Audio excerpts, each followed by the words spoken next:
Pourquoi, en tant que dirigeant, vous ne devriez pas appréhender vos chiffres?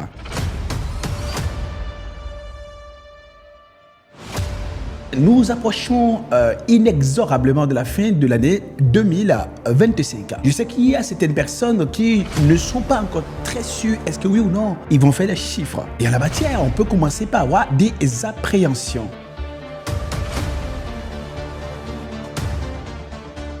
Si on vous a nommé pour relancer la croissance, vous devez comprendre quelque chose de très important. Vous serez scruté par rapport à 5 points essentiels. Ça veut dire que le chiffre d'affaires ne doit pas reculer, stagner. Le chiffre d'affaires doit progresser. Vous devez atteindre les objectifs et dépasser les objectifs.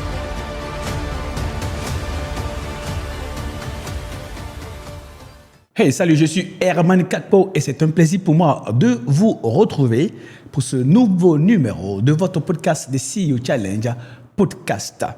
De quoi est-ce que nous allons parler aujourd'hui dans ce numéro 125? Pourquoi, en tant que dirigeant, vous ne devriez pas appréhender vos chiffres? Eh bien, nous approchons inexorablement de la fin de l'année 2025. Je sais qu'il y a certaines personnes qui ne sont pas encore très sûres, est-ce que oui ou non, ils vont faire les chiffres. Et en la matière, on peut commencer par avoir des appréhensions. Des appréhensions liées à qu'est-ce que le conseil dira du niveau de chiffre d'affaires qu'on va faire. Qu'est-ce qu'ils vont penser du niveau de résultats que nous allons faire. On peut parfois en arriver à faire la conclusion que, étant donné qu'on s'en sort pas mal avec un bon niveau de résultats nets, les gens seront contents. Mais comme j'ai l'habitude de le dire aux dirigeants, ce n'est pas ce que quelqu'un pense de tes chiffres, n'est-ce pas, qui importe. Ce sont les caps que tu t'es fixés et que tu as décidé de piloter pour pouvoir répondre aux attentes du conseil d'administration de tes actionnaires de façon générale, t'assurant de ce que, en plus de rendre l'organisation, l'entreprise rentable, tu es en train d'assurer son développement, mais également de renforcer les piliers de sa prospérité, de sa performance durable. Alors que j'étais en train de parler avant-hier avec un dirigeant qui, autant il faisait de très bons chiffres, n'était pas très satisfait de ses chiffres, et s'est dit, Herman, oui, on aura peut-être passé une bonne année, mais ce n'est pas une si bonne année. Je dis, OK, comment on va faire pour ne pas appréhender ces chiffres? Tout dépend de quelle est la raison pour laquelle on a nommé le dirigeant. Si on vous a nommé pour sauver les meubles, par exemple, arrêter la saignée, vous décidez donc du coup de pouvoir restreindre ou bien challenger les charges, de manière à faire souffler le résultat d'exploitation, de manière à faire souffler le résultat net. Dans ce cas, il est possible que les coupes que vous allez faire peuvent causer un rétrécissement ou bien un recul léger du chiffre d'affaires. Maintenant, si on vous a nommé pour relancer la croissance, vous devez comprendre quelque chose de très important. Vous serez scruté par rapport à 5 points essentiels. Et c'est par rapport à ces points-là que vous saurez est-ce que oui ou non vous êtes en train de faire du bon travail ou pas. OK. Si par exemple vous avez recruté pour développer le chiffre d'affaires, eh bien, ça veut dire que quoi? Ça veut dire que le chiffre d'affaires ne doit pas reculer. Le chiffre d'affaires ne doit pas stagner. Le chiffre d'affaires doit progresser. Vous devez atteindre les objectifs et dépasser les objectifs. Donc, le chiffre d'affaires ne doit pas régresser. Le chiffre d'affaires ne doit pas stagner. Le chiffre d'affaires, doit progresser. Vous devez atteindre l'objectif du chiffre d'affaires et vous devez dépasser l'objectif du chiffre d'affaires. Mais par rapport à ces 5 points sur lesquels on va vous attendre, il va de soi que, il n'y a qu'un seul qui soit trop critique pour vous. C'est par exemple, lorsque le chiffre d'affaires recule. Parce que quand on nomme un dirigeant, ou bien on lui colle un directeur du développement, un DGA business, ou un directeur commercial dans le but de relancer la croissance du chiffre d'affaires, il ne peut pas se permettre à ce que le chiffre d'affaires recule. En revanche, si le chiffre d'affaires stagne et que vous êtes en mesure de démontrer que vous êtes sorti d'un certain nombre de segments, ou bien vous êtes séparé d'un certain nombre d'offres qui n'étaient pas rentables et qui n'avaient pas d'avenir, et que naturellement, le chiffre d'affaires que ces offres ou ce segment rapportait l'année précédente a été coupé. Donc, il va de soi que vous allez avoir un recul. Mais, entre-temps, vous avez lancé des campagnes ou des offres qui ont compensé la perte générée par le fait que vous avez supprimé des offres ou des segments. Et vous allez donc, le chiffre d'affaires sera en train de stagner. Vous serez peut-être à 1%, 2% de croissance, par exemple. Donc, on va appeler ça une sorte de stagnation.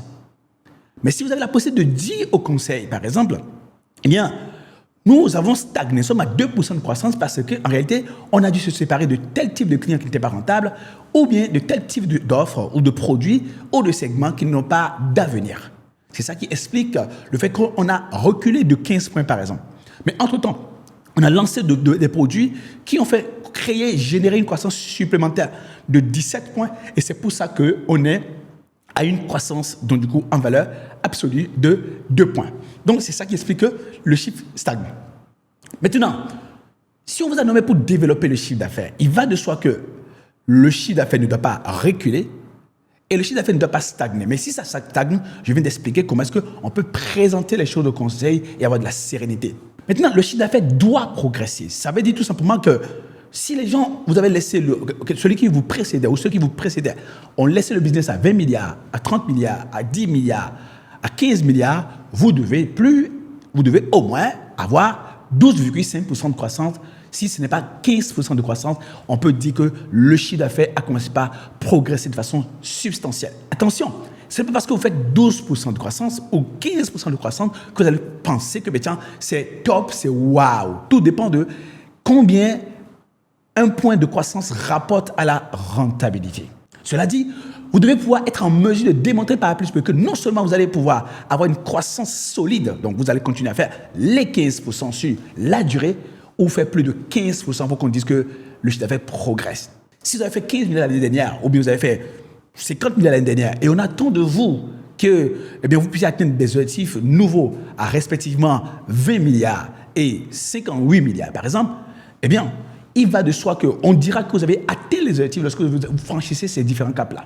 Et si vous ne le faites pas, vous devez démontrer par A plus B quel est votre plan pour finir par le faire. Est-ce que c'est parce que vous avez lancé trop tardivement des offres ou des campagnes que si ça avait été lancé un peu plus tôt, vous feriez plus de chiffres? Et que s'il démontre par A plus B que l'année prochaine, vous allez faire la croissance qui est espérée par le conseil d'administration. Et une croissance cette fois-ci qui va être super rentable. Donc, atteindre le type de chiffre d'affaires, être à 100%. Ouais. Et puis, le cinquième et dernier point pour lequel on va vous dire « waouh », c'est quand naturellement, vous dépassez largement le niveau d'objectif qui vous a été fixé. Attention, je connais une personne qui, un jour, on lui a fixé un objectif de chiffre d'affaires de 10 milliards et il est revenu avec 12,5 milliards de chiffre d'affaires. Il prétendait avoir réalisé 125% de l'objectif de chiffre d'affaires. En revanche, ses charges ont explosé. On lui avait fixé un certain nombre de caps en termes de quel pourcentage le budget marketing, par exemple, doit représenter et les commissions doivent représenter, par exemple, dans le chiffre d'affaires qui a été réalisé. Et il a dépassé doublement ce cap-là. C'est comme si on lui disait ça ferait 30% maximum et il était à 60%. Il prétendait donc du coup avoir fait exploser le chiffre d'affaires. Et au lieu de 10 milliards de chiffre d'affaires, il a réussi à faire 12,5 milliards de chiffre d'affaires, sauf qu'entre-temps, il a fait imploser les charges. Quand un audit a été commandité, on a remarqué que lorsqu'ils organisaient des caravanes et des campagnes, ils étaient de connivence avec les agences de communication et les agences événementielles. Et cet audit-là a emporté. Comment on peut, bien évidemment, se séparer d'un DG qui fait 125% de son objectif? Tout dépend de est-ce que c'est rentable et les conditions dans lesquelles ça a été fait. Donc, au lieu d'appréhender vos chiffres, au lieu d'avoir peur inutilement, demandez-vous, est-ce qu'on m'a nommé pour avoir la rentabilité? Si oui, est-ce que j'ai délivré cette rentabilité? Et si on m'a nommé pour faire du développement, je dois comprendre quelque chose de très important. Le chiffre d'affaires ne doit pas reculer. Le chiffre d'affaires ne doit pas stagner. Le chiffre d'affaires doit progresser. Je dois atteindre l'objectif de chiffre d'affaires et je dois dépasser l'objectif de chiffre d'affaires en m'assurant de ce qu'à la fin de la journée, j'ai réussi à le faire suivant les règles de l'art et qu'il n'y a pas de la pourriture, il n'y a pas des choses qu'on a cachées et qui feront que demain, on sera obligé soit d'enlever le chiffre d'affaires ou bien de passer des provisions. Plus d'appréhension à avoir. De toutes les manières, il n'y a que les chiffres qui parlent.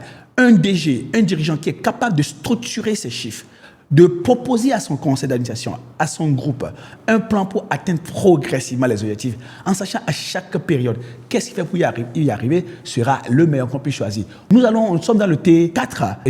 Ne paniquez pas, restez concentrés pour savoir quelle est la raison pour laquelle vous êtes là. Est-ce que vous avez un plan pour le réaliser? Car quand les chiffres ne sont pas faits, il faut dire comment on compte optimiser les choses. Qu'est-ce qu'on a commencé par faire qui démontre que les chiffres finiront par être faits, car le conseil a besoin de perspective. J'ai été très heureux d'avoir été avec vous pour ce numéro de votre podcast, des CEO Challenge Podcast. On va se parler très vite pour un autre numéro. Si c'est la première fois que vous découvrez ce podcast, abonnez-vous pour être sûr que au prochain épisode, vous serez informé. Ciao.